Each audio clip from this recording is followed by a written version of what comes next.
पिछली कथा में हमने चर्चा की थी कि स्वर्ग से गिरते हुए राजा ययाति को अष्टक ऋषि ने आकाश में ही रोककर उससे इस प्रकार गिरने का कारण पूछा। जब अष्टक को लगा कि राजा ययाति सामान्य व्यक्ति नहीं है, वह ज्ञान और अनुभव की दृष्टि से अत्यंत परिपक्व है, तो अष्टक ने ययाति से पूछा, राजन, किन कर्मों के अनुष्ठान से मनुष्य को श्रेष्ठ लोकों की प्राप्ति होती है? वे तप से प्राप्त होते हैं अथवा ज्ञान से?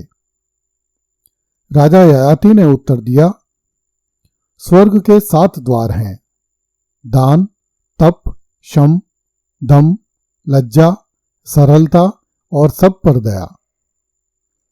अभिमान से तपस्या क्षीण हो जाती है। जो लोग अपनी विद्वता के अभिमान में फूले फूले फिरते हैं और दूसरों के यश को मिटाना चाहते हैं, उन्हें उत्तम लोकों की प्राप्ति नहीं होती। उनकी विद्या भी उन्हें मोक्ष नहीं दिलवा सकती। अभय होने के 4 साधन हैं, अग्निहोत्र, मौन, वेदाध्ययन और यज्ञ। यदि अनुचित रीति से और अहंकार पूर्वक उनका पालन होता है तो ये भय के कारण बन जाते हैं। सम्मानित होने पर सुख नहीं मानना चाहिए और अपमानित होने पर दुखी नहीं होना चाहिए। जगत में ऐसे लोगों की पूजा सत्पुरुष करते हैं। दुष्टों से शिष्ट बुद्धि की चाह निरर्थक है। मैं दूंगा, मैं यज्ञ करूंगा, मैं जान लूंगा, मेरी यह प्रतिज्ञा है। इस तरह की बातें बड़ी भयंकर हैं, इनका त्याग ही श्रेयस्कर है। अष्टक ने पूछा, ब्रह्मचारी, गृहस्थ, वानप्रस्थ और सन्यासी किन धर्मों का पालन करने से मृत्यु के बाद सुखी होते हैं? ययाति ने कहा, जो ब्रह्मचारी आचार्य के आज्ञा अनुसार अध्ययन करता है, जिसे गुरु सेवा के लिए आज्ञा नहीं देनी पड़ती, जो आचार्य के जागने से पहले जागता और पीछे सोता है, जिसका स्वभाव मधुर होता है, जो इंद्रजयी, धैर्यशाली, सावधान तथा प्रमाद रहित होता है, उसे शीघ्र ही सिद्धि प्राप्त होती है। जो पुरुष धर्मानुकूल धन अर्जित करके यज्ञ करता है, अतिथियों को भोजन खिलाता है, किसी की वस्तु दिए बिना उसे नहीं लेता, वही सच्चा गृहस्थ है।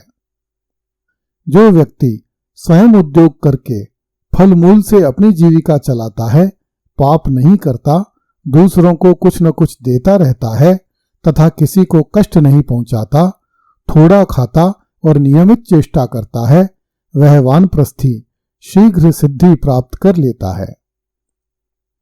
जो व्यक्ति किसी कला कौशल, भाषण, चिकित्सा, कारीगरी आदि से जीविका नहीं चलाता, समस्त सद्गुणों से युक्त, जितेंद्रिय और असंग है, किसी के घर नहीं रहता, थोड़ा चलता है, अनेक देशों में अकेले और नम्रता के साथ विचरण करता है, वह सच्चा सन्यासी है।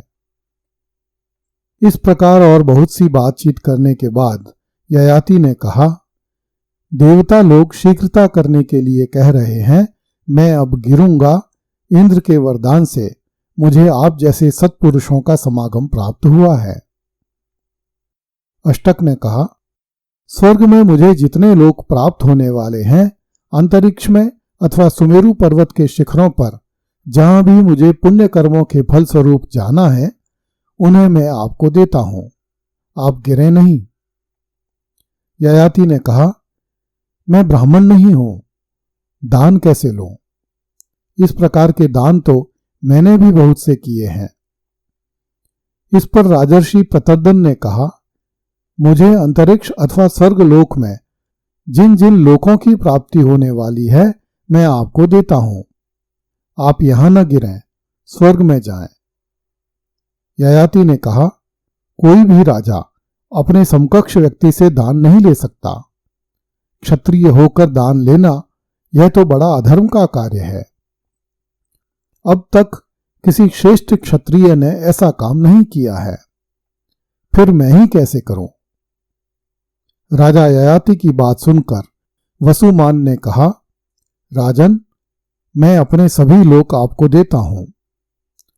आप यदि इसे दान समझकर लेने में संकोच करते हैं तो एक तिनके के बदले में यह सब खरीद लीजिए। ययाति ने कहा, यह क्रय विक्रय तो सर्वथा मिथ्या है। मैंने अब तक ऐसे मिथ्याचार कभी नहीं किए। कोई भी सत्पुरुष ऐसा नहीं करता। मैं ऐसा कैसे करूं? इस पर राज ऋषि शिबी ने कहा, मैं औशीनर शिबी हूं। आप यदि क्रय विक्रय नहीं करना चाहते तो मेरे पुण्यों का फल भेंट में स्वीकार कीजिए। मैं इन्हें आपको उपहार में देता हूं। ययाति ने कहा, तुम बड़े प्रभावशाली हो, परंतु मैं दूसरों के पुण्य फल का भोग नहीं करता।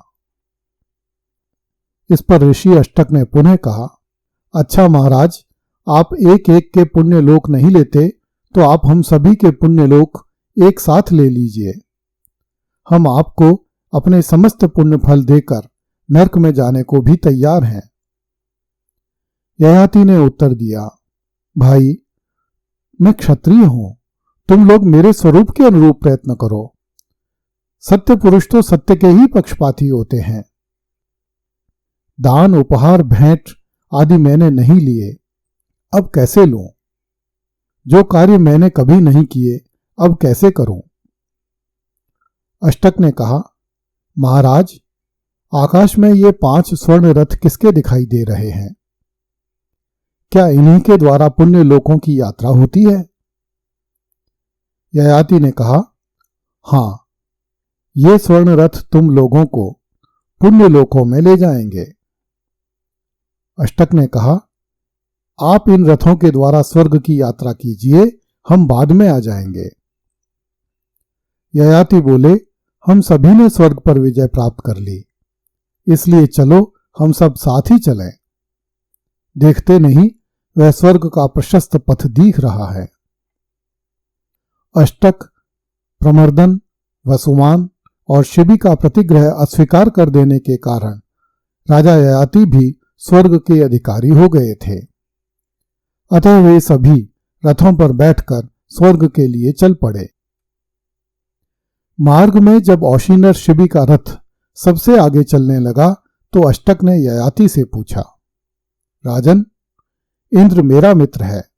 मैं समझता था कि इंद्र के पास सबसे पहले मैं ही पहुंचूंगा, किंतु राजा शिबी का रथ सबसे आगे क्यों चल रहा है? इस पर राजा ययाति ने जवाब दिया, शिबी ने अपना सर्वस्व सत्पात्रों को दे दिया था। दान, तपस्या, सत्य, धर्म, व्रीम, श्री, क्षमा, सौम्यता और सेवा की अभिलाषा, ये सभी गुण शिबी में विद्यमान हैं। अभिमान की छाया राजा शिबी को छू तक नहीं गई है, इसी से वह सबसे आगे बढ़ गया है। इस पर अष्टक ने पूछा, राजन, सच बताइए, आप कौन हैं तथा किसके पुत्र हैं? क्योंकि ऐसा तेज न तो किसी क्षत्रिय में है और न किसी ब्राह्मण में। ययाति ने कहा, हे अष्टक, मैं सम्राट नहुष का पुत्र ययाति हूं। मैं सार्वभौम चक्रवर्ती था। मैं पुरु का पिता तथा तुम लोगों का नाना हूं। इस प्रकार वार्तालाप करते हुए वे सभी स्वर्ग में प्रवेश कर गए। अगली कथा में देखिए, यदुवंश में उत्पन्न हुआ था है राज कृतवीर्य सहस्रार्जुन।